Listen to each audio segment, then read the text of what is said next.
Director ಅಂತ ಬದಿಗಿಟ್ಟೆ ನೀವು ಕೂಡ ಒಂದು ಫ್ಯಾನ್ ಆಗಿ ಫ್ಯಾನನ್ನು ಯಾವ ರೀತಿ ನೋಡ್ಬೇಕು ನಾವು ಆ ರೀತಿ ಟ್ರೀಟಲ್ಲಿ ತೋರಿಸ್ತೀರಾ ದರ್ಶನ್, ಅವ್ರು ಯಾವ ರೀತಿ ಅಂತ ಎಕ್ಸ್ಪೆಕ್ಟ್ ಮಾಡ್ತಾರೆ ಅಂತ ನಿಮ್ಮಿಂದ ದರ್ಶನ್ ಸರ್?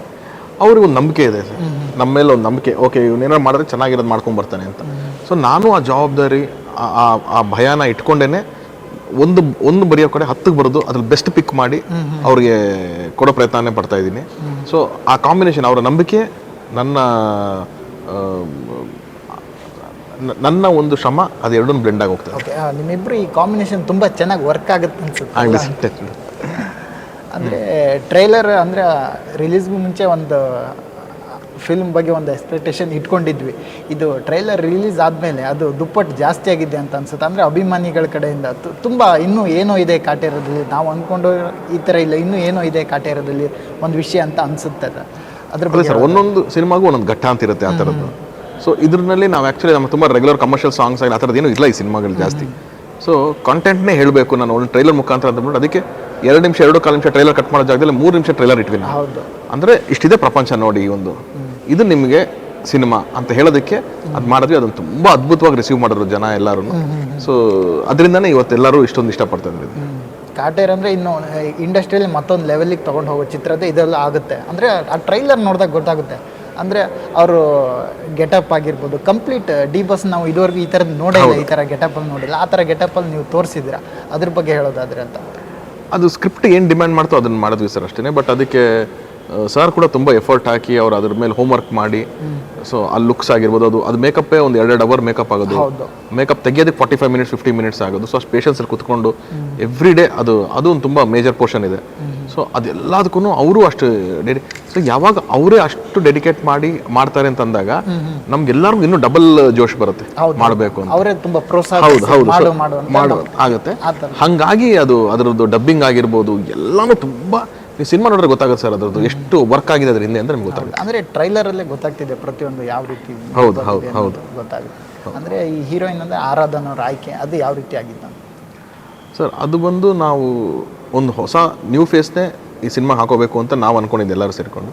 ಅದ್ರಲ್ಲಿ ಕನ್ನಡದವ್ರು ಆದರೆ ಒಳ್ಳೇದು ಅಂತ ದರ್ಶನ್ ಸರ್ ಫೀಲ್ ಮಾಡಿದರು. ಸೊ ಆ ನಿಟ್ಟಿನಲ್ಲಿ ಹುಡುಕ್ತಾ ಇರಬೇಕಾದ್ರೆ ಅಚಾನಕ್ಕಾಗಿ ರಾಕ್ಲೈನ್ ಸರ್ಗೆ ಎಲ್ಲೂ ಮಹಾಲಕ್ಷ್ಮಿ ಮೇಡಮ್ ಅವ್ರು ಸಿಕ್ಕಿದಾಗ, ನಿಮ್ಮ ಮಗಳು ಏನು ಮಾಡ್ತಿದ್ದಾರೆ? ನನ್ನ ಮಗಳು ಹಿಂಗೆ ನೆಕ್ಸ್ಟ್ ಲಾಂಚ್ ಮಾಡೋದಕ್ಕೆ ರೆಡಿ ಆಗ್ತಿದ್ದಾಳೆ, ಅವಳು ಬಾಂಬೆನಲ್ಲಿ ಹಿಂಗೆಲ್ಲ ಕ್ಲಾಸಸ್ ಆಗಿದೆ ಆ್ಯಂಡ್ ಡ್ಯಾನ್ಸ್ ಕಲಿತಿದ್ದಾರೆ, ಆ್ಯಕ್ಟಿಂಗ್ ಕ್ಲಾಸಸ್ 2 ವರ್ಷದಿಂದ ಮಾಡ್ತಿದ್ದಾರೆ ಅಂತೆಲ್ಲ ಅಂದಾಗ, ಹೌದಾ ಒಂದಷ್ಟು ಫೋಟೋಸ್ ಕಳಿಸಿ ನೋಡೋಣ ಅಂತ ಫೋಟೋಸ್ ತರಿಸ್ಕೊಂಡು ನನಗೆ ಕಳಿಸಿದ್ರು. ನಾನು ನೋಡಿ ಓಕೆ ನಾ ಕ್ಯಾರೆಕ್ಟರ್ ಸೂಟ್ ಆಗುತ್ತೆ ಎಲ್ಲ ಅಂತಂದಾಗ ಆಡಿಷನ್ ಮಾಡಬೇಕು ಅಂದೆ. ಸೊ ಆಡಿಷನ್ ಮಾಡಿದ್ಮೇಲೆ ಹೇಳಿದ್ದು ನನಗೆ ಅವ್ರು ಮಹಾಲಕ್ಷ್ಮಿ ಅವ್ರ ಮಗಳು ಅಂತ ಅಂದ್ಬಿಟ್ಟು. ಬಟ್ ಆ ಹುಡುಗಿನ ಅಷ್ಟು ತುಂಬ ಪ್ರಿಪೇರ್ ಆಗಿದ್ದಾರೆ, ಅವರು ಅದ್ಭುತವಾಗಿ ನಟನೆ ಮಾಡ್ತಾರೆ, ತುಂಬ ಹಾರ್ಡ್ ವರ್ಕಿಂಗು, ತುಂಬ ಡೆಡಿಕೇಟೆಡ್ ಇದ್ದಾರೆ. ಸೊ ನೀವು ಸಿನಿಮಾ ನೋಡಿದ್ರೆ ಮುಗಿಸ್ಕೊಂಡು ಆಚೆ ಬರ್ಬೇಕಾದ್ರೆ ಅವ್ರ ಪಾತ್ರ, ಅವ್ರ ಪರ್ಫಾರ್ಮೆನ್ಸು ತುಂಬ ಮನಸ್ಸಲ್ಲಿ ಉಳಿಯುತ್ತೆ. ಓಕೆ, ಇಡೀ ಟೀಮ್ನೇ ಮಾತಾಡ್ಸ್ತಾ ಬಂದಾಗ ಎಲ್ಲರೂ ಅವ್ರ ಬಗ್ಗೆ ಇರ್ತಾರೆ, ಸಿಂಗಲ್ ಟೇಕ್ ಆರ್ಟಿಸ್ಟ್.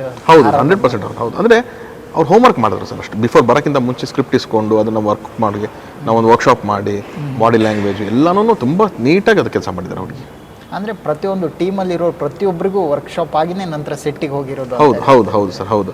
ಅಂದರೆ ಇದು ಸ್ವಲ್ಪ ರೆಗ್ಯುಲರ್ ಪ್ಯಾಟರ್ನ್ ಇರಲಿಲ್ವಲ್ಲ, ಸೊ ಎಲ್ಲರಿಗೂ ಆ ಪಾತ್ರ ಸ್ವಲ್ಪ ಅರ್ಥ ಮಾಡಿಸ್ಬೇಕು ಅಂತಕ್ಕೋಸ್ಕರ ಅದು ಶ್ರುತಿ ಮೇಡಮು, ಕುಮಾರ್ ಗೋವಿಂದ್ ಸರು, ಆರಾಧನ್ ಅವ್ರು ಇರ್ಬೋದು, ಬಿರಾದರ್ ಸರ್ ಇರ್ಬೋದು, ಎಲ್ಲರೂ ಕೂಡ ಅವರೆಲ್ಲ ವೆಟ್ರನ್ ಆ್ಯಕ್ಟರ್ಸ್ ಆಗಿದ್ರು ಕೂಡ ನಾವೊಂದು ವರ್ಕ್ಶಾಪ್ ಥರ ಮಾಡಿ ಒಂದು ಸ್ಕ್ರಿಪ್ಟ್ ರೀಡಿಂಗ್ ಅಂತ ಮಾಡಿ ಅವ್ರ ಪಾತ್ರಗಳನ್ನ ಅರ್ಥ ಮಾಡಿಸಿದ ಮೇಲೆ ನಾವು ಸ್ಕ್ರೀನ್ ಆ್ಯಂಡ್ ಎಲ್ಲರದೂ ಲುಕ್ ಟೆಸ್ಟ್ ಮಾಡಿದ್ದೀವಿ ನಾವು. ಹೌದು, ಅಂದರೆ ನೀವು ಯಾರನ್ನ ಆಯ್ಕೆ ಮಾಡ್ಕೊಂಡಿದ್ರೆ ಅವರೇ ಫೈನಲ್ ಮಾಡಿದ್ದೀವಿ. ಹೌದು ಸರ್, ನಾವು ಕತೆ ಬರೀಬೇಕಾದ್ರೆ ಇಂತಿಂಥವ್ರು ಈ ಪಾತ್ರ ಮಾಡಿದ್ರೆ ಚೆನ್ನಾಗಿರುತ್ತೆ ಅಂತ ಅನ್ಕೊಂಡಿದ್ದವ್ರು ಎಲ್ಲರೂ ಈ ಸಿನಿಮಾದಲ್ಲಿದ್ದಾರೆ. ಓಕೆ, ಡೈರೆಕ್ಟ್ರಿಗೆ ಏನು ಬೇಕಾದ ಅಂತ ಸಿಕ್ಕಿದಾಗ ತುಂಬ ಖುಷಿ ಆಗುತ್ತೆ. ಹೌದು ಸರ್, ಅಲ್ಲೇ ಅರ್ಧ ಗೆಲುವು ನಿಮ್ಮದು. ನಿಮ್ಮ ಕ್ಯಾಸ್ಟಿಂಗ್ ಪರ್ಫೆಕ್ಟ್ ಆಗೋಯ್ತು ಅಂತಂದರೆ ಅರ್ಧ ನೀವು ಅಲ್ಲೇ ಗೆದ್ದಂಗೆ, ನಿಮ್ಮ ಟೆನ್ಷನ್ ಇರಲ್ಲ ಸೆಟ್ಟಲ್ಲಿ.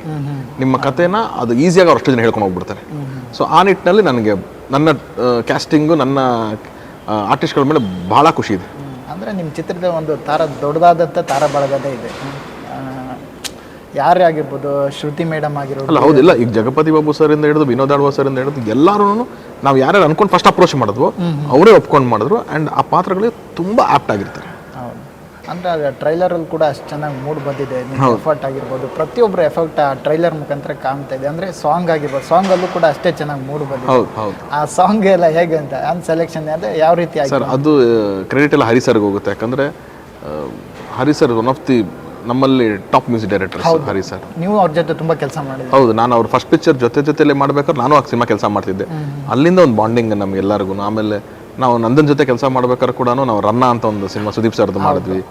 ಅದಾದಮೇಲೆ ನನಗೆ ನಾನು ಚೌಕ ಮಾಡ್ಬೇಕಾದ್ರೆ ಒಂದು ಸಾಂಗ್ ಅಲ್ಲಾಡ್ಸು ಅಂತ ಒಂದು ಸಾಂಗ್ ಹರಿ ಸರ್ ಸೂಪರ್ ಹಿಟ್ ಆದ ಮಾಡಿಕೊಟ್ರು ಅವಾಗ. ಸೊ ಆಮೇಲೆ ಗಜಕೇಸರಿ ಅಂತ ಸಿನಿಮಾ ಮಾಡ್ಬೇಕಾದ್ರೆ ಅವ್ರ ಜೊತೆ ವರ್ಕ್ ಮಾಡಿದ್ದೆ ನಾನು. ಸೊ ಒಂದು ಬಾಂಡಿಂಗ್ ನನಗೂ ಅವ್ರಿಗೂ ಇತ್ತು. ಸೊ ಈ ಸ್ಕ್ರಿಪ್ಟ್ ಹೇಳ್ತಿದ್ದಂಗೆ ಕೂಡ ಅವರು ತುಂಬ ಅದ್ಭುತವಾಗಿ ಅದಕ್ಕೆ ಮ್ಯೂಸಿಕ್ ಯಾಕಂದರೆ ಅವರೇ ಒಂದು ಡೈರೆಕ್ಟರ್ ಆಗಿರೋದ್ರಿಂದ ಅವ್ರಿಗೆ ಗೊತ್ತು ಏನು ಬೇಕು ಈ ಸಿನಿಮಾಗೆ ಅಂತ ಅಂದ್ಬಿಟ್ಟು ಅಂತ. ಸೊ ಆ ನಿಟ್ಟಿನಲ್ಲಿ ತುಂಬ ಅದ್ಭುತವಾದ ಮ್ಯೂಸಿಕ್ ಮಾಡಿಕೊಟ್ಟಿದ್ದಾರೆ ಈ ಸಿನಿಮಾಗೆ. ಅಂದರೆ ಈ ಡೈಲಾಗ್ ರೈಟರ್ ಬಗ್ಗೆ ಹೇಳೋದಾದ್ರೆ ಅಂದರೆ ಮಾಸ್ತಿ ಸರ್ ಬಗ್ಗೆ ಹೇಳೋದಾದ್ರೆ ಏನು ಹೇಳ್ತೀರಾ ಅಂತ? ತುಂಬ ಅದ್ಭುತವಾದ ಡೈಲಾಗ್ ಬರ್ಕೊಡಿ. ಹೌದು, ನಿಮಗೆ ಟ್ರೈಲರ್ನಲ್ಲಿ ಒನ್ ಆಫ್ ದಿ ಹೈಲೈಟ್ಸ್ ಕೂಡ ಡೈಲಾಗ್ಸ್ ಆಗುತ್ತೆ. ಅದು ಸಿನಿಮಾದಲ್ಲಿ ಬಂದರೂ ಕೂಡ ಪ್ರತಿ ಒಂದು ಸೀನಲ್ಲೂ ಆ ಥರದೊಂದು ಎಲಿಮೆಂಟ್ಸ್ ಬರ್ತಾನೆ ಇರುತ್ತೆ. ಮಾಸ್ತಿ ಅವರು ಕೂಡ ತುಂಬ ವರ್ಕ್ ಮಾಡಿದ್ರು ಈ ಸಿನಿಮಾ ಮೇಲೆ. ಒಂದಷ್ಟು ಬುಕ್ಸ್ಗಳನ್ನ ಸ್ಟಡಿ ಮಾಡೋದು, ಏನು ಪದಗಳು ಯೂಸ್ ಮಾಡ್ತಾರೆ, ಏನೇನು ಲೈನ್ಸ್ ಯೂಸ್ ಮಾಡಬೇಕು ಅಂತ ಅವರು ತುಂಬ ಎಫರ್ಟ್ ಹಾಕಿ ಅದ್ರ ಮೇಲೆ ಮಾಡಿದ್ದಾರೆ. ಅಂದರೆ ಡೈಲಾಗ್ ಎಲ್ಲ ತುಂಬ ಅದ್ಭುತವಾಗಿ ಮೂಡ್ ಬಂದಿದೆ. ಇತ್ತೀಚಿನ ದಿನಗಳಲ್ಲಿ ತುಂಬ ಇದಾಗಿದೆ ಅಂದರೆ ಒಂದು ಡೈಲಾಗು ತುಂಬ ಈ ಸಿನಿಮಾದಲ್ಲಿ ಇರಬಾರ್ದಂತ ಕೆಲವರು ಅಬ್ಜೆಕ್ಷನ್ ಆಗ್ತಿದ್ದಾರೆ. ಒಳ್ಳೆ ಹಾವನ್ನು ಹಿಡೀರಿ, ಕೆಟ್ಟ ಹಾವನ್ನು ಹೊಡೀರಿ ಅಂತ.